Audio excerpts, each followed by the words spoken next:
Well, welcome back. So how'd you like that? Wasn't that great? He really did a great job of he's just really popularized the research that's been out there.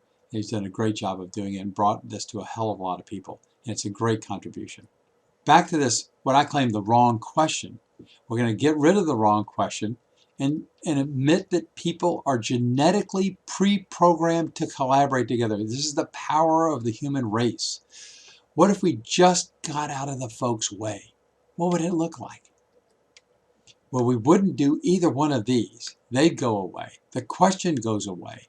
And so would the action. So we're now back to this. This is still a legitimate situation where we have a goal and different needs. So how to attract and unleash the people?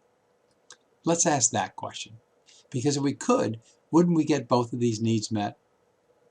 Sounds good. So pay fairly and inform on global performance. Interesting. So let's check the assumptions for the top side first.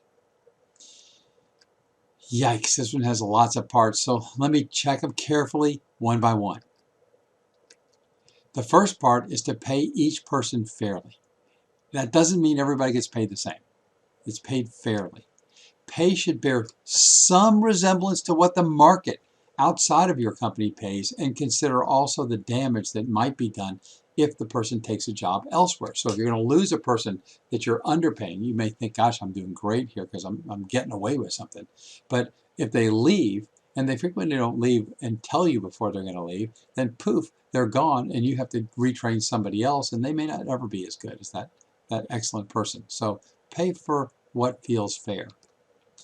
And fair pay is fair both to the company and the employee, if you take my advice.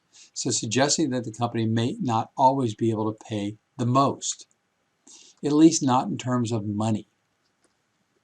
This raises an important point that managers must celebrate when an employee finds a better job for them, despite any short-term pain it causes the company.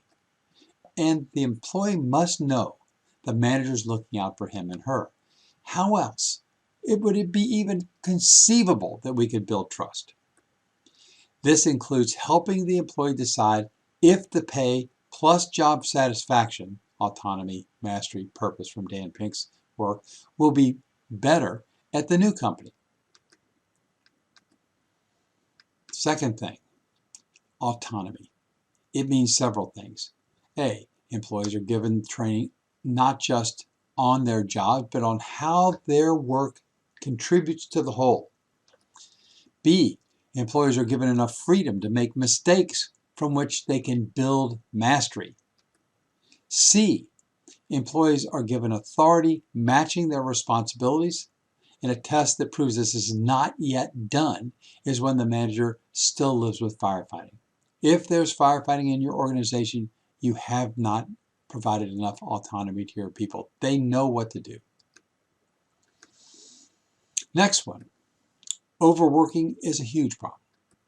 I know it's counterintuitive. Isn't more work always better? No, it's not. Because remember the jeopardies that stem from paying for individual performance, intra-company competition, stress, lack of capacity, and perhaps worst of all, misalignment. And that comes from global blind local focus. Too much work builds inventory that isn't yet needed but costs money and drives bad multitasking, longer lead times, more mistakes, less capacity. Next one. The number one reason employees quit is because they do not feel their manager listens to them. Listening alone, therefore, is a crucial management obligation. It's not necessary that a manager takes action on everything they hear, rather that they radiate that they want to learn from their people. Some opportunities brought by employees should wait until later. Some produce too little benefit to even be implemented at all, and some are just plain bad ideas. But managers can't gain trust unless they're honest with their employees. And employees know when they're just being appeased anyway, so tell them the truth. They can handle it. It's not necessary that managers take action on everything they hear, but they must take action on some of what they hear. If there's a persistent difference of opinion, then there is a conflict, and it should be broken or captured to be broken later. This cloud is the good approach. There are also infinity loops. We often say that we do them around, it works sort of in an infinity loop. On the one hand, I haven't met this need, and so I'm forced to come over here and take this action. But then it goes wrong like this, and it goes wrong like that. It comes to, I don't meet the other need, so I'm forced to go over here and take that action, and then bang, bang, bang, it goes wrong, and I'm not meeting the first action. I'm back to the first action that I was first intuitively wanted to take. So that's another way of expressing a cloud, although it runs through the argument, which is basically the actions, the red and the blue actions like we saw before, and then the consequences, the jeopardies of taking those actions, which block us from achieving the other need. Now, using the employees' ideas to make the company better shows them that they are contributing to the benefit of the whole team. And making the company and the world better supports their sense of purpose. Nice. Last one. Do you see now that we pay employees in 5 different coins? First, by preventing intercompany conflict, we pay them with security and trust, which pave the way to rewarding friendships at work. Most importantly, we pay them with the 3 things they love: autonomy, mastery, and purpose. This approach rightly demotes cash compensation in the order of importance. Perhaps now, when the company is poor and we can't pay much, we can still expect and get good work. Whatever you do, don't forget employees when the company succeeds, thanks to their efforts. However, be cautious. Employees prefer their paychecks to be reliable because it meets their need for security outside of work. Profitability is not always a good reason to give raises. Profits can fluctuate, while having a sufficient cash buffer is the result of accumulated profits, which results in a pile of cash or plenty of available credit. And when the company's balance sheet is strong, raises, bonus, and new investments are safe for both employees and the company. Deciding who gets raises and coming up with the correct amounts is still difficult. Again, bear in mind what the market pays and the pain involved with losing a good or a high potential staff member. Take a long-term view. Good employees will help the company earn profits. So the bottom half must be easier. Let's tackle that, right? This is the last piece. So our because here is the theory of constraints insights the 5 focusing steps: delta throughput minus delta operating expense, and the change in investment help people to make good global decisions. So all of our decisions should be made on just those 3 things. The 5 focusing steps are: first, identify the system's constraint; second, decide how to exploit the constraint. No action here, just a decision. Third, subordinate everything else to that decision. Fourth, expand the constraint, invest in more capacity. We make this fourth because it costs money, and we don't want to do it until we have to. No sense in spending money we don't have to spend.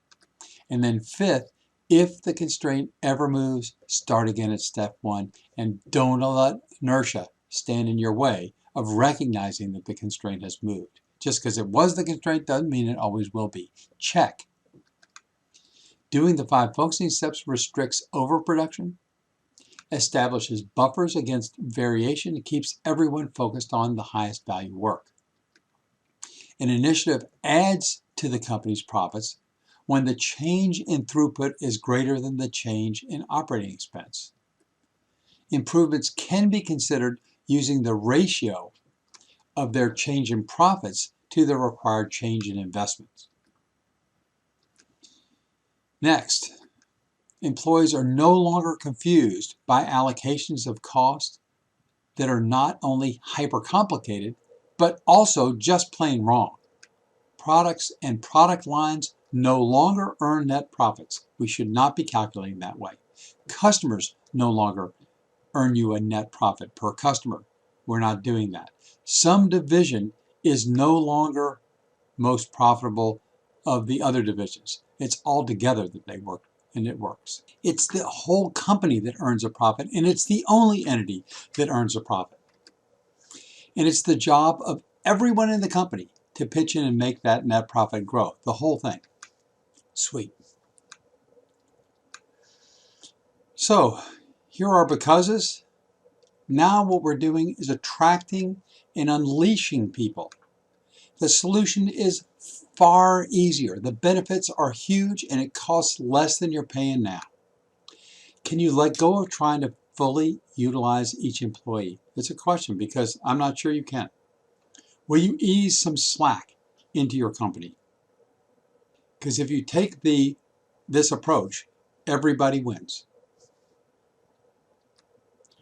That's the end. The page I just showed you reviews the solution. This page tells you the whole conflict itself, including all the underlying assumptions.